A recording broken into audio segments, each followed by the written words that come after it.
ආයුබෝවන් ඔයාලා හැමෝටම ඔන්න මම අද ඔයාලට කියලා දෙන්න යන්නේ කොහොමද චීස් කුකුල් මස් සමග පැස්ටා හදාගන්නේ කියලා.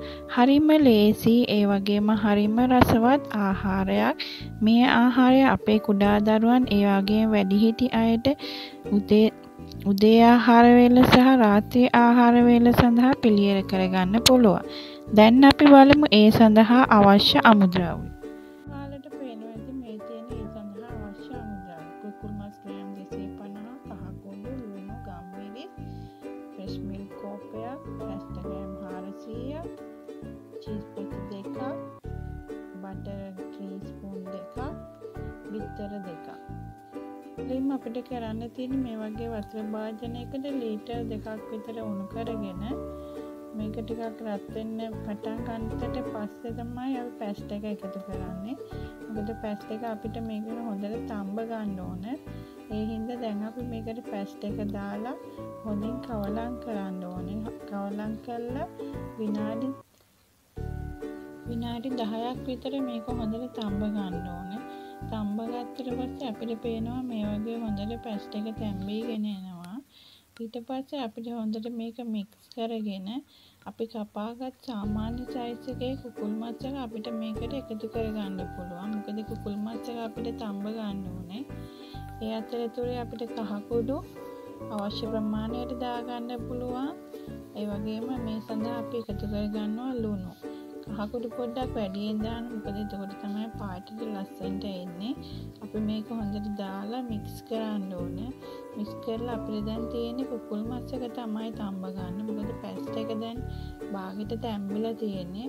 අපි තවත් විනාඩි 10ක් විතර මේක හොඳට වහලා තඹ ගන්නවා.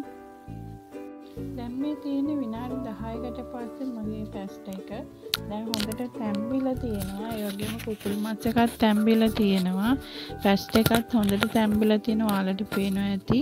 අපි දැන් මේකට බටර් චීස් කෑලි දෙක එකතු කරලා හොඳට මේක කවලම් කරන්න ඕන. මොකද චීස් එක දිය වෙනකන් ඒ වගේම බටර් එක දිය වෙනකන් ඊට පස්සේ ආයෙමත් අපි මේක විනාඩි 5ක් විතර හොඳට වහලා තඹ ගන්න ඕන. මොකද චීස් එක මේ පැස්ටා එකට අල්ල ගන්නකම්.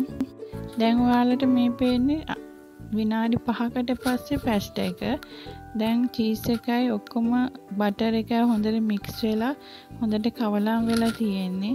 වතුරත් ගානට තියෙන්නේ. දැන් බලන්න මේ චීස් එක සුදු පාටට ඔක්කොම දිය වෙලා තියෙන්නේ. ඔයාලට පේනවා ඇති. දැන් අපි මේකට අරගත්ත බිත්තර දෙක දාලා හොඳට කවලම් කරන්න ඕන. මොකද නැත්තම් බිත්තර එක තැනක අල්ල ගන්න බලනවා. ඒ වගේම අඩිය අල්ලන්නත් බලනවා හට්ටියේ. ඒ නිසා ගින්දර අඩු කරලා හිමින් සැරේ තමයි අපි දැන් අන්තිම ටික තඹ ගන්න ඕනේ. මොකද චීස් එකට අඩිය අල්ලන්න බලනවා ගින්දර වැඩි වුණාම. තවත් විනාඩි 3ක් විතර අපි මෙහෙම මේක තඹගෙන අපි මේකට ෆ්‍රෙෂ් මිල්ක් කෝප්පේ හරි එහෙම නැත්නම් ඔයාලට ෆ්‍රෙෂ් මිල්ක් නැත්නම් පොල් කිරි කෝප්පේ හරි ගන්න පුළුවන්. දැන් අපි මේක හොඳින් කවලම් කරගෙන විනාඩි 3ක් විතර තඹගෙන අපිට ආහාරයට ගන්න පුළුවන්. හරිම රසයි. ඒ වගේම පොඩි ළමයි ගොඩක් කැමති මේකට. ඔයාලට කැමති නම් මේකට ගම්මිරිස් එකතු කරගන්න පුළුවන්. ඒ වගේම අමතක කරන්න එපා මේ ආහාරය උණුවෙන් තමයි ආහාරයට ගන්න ඕනේ. මොකද නිවුනට පස්සේ මේකේ රස වෙනස් වෙනවා. ඒ හින්දා හදපු ගමන්ම වගේ තමයි මේක අපේ ආහාරයට ගන්න ඕනේ. දැන් මේ තියෙන්නේ මම හදාගත්ත පැස්ටා එක. හරිම සරලයි, හරිම ලේසි. ඒ වගේම හරිම රසවත්. බලන්න ඔයාලත් හදන්න.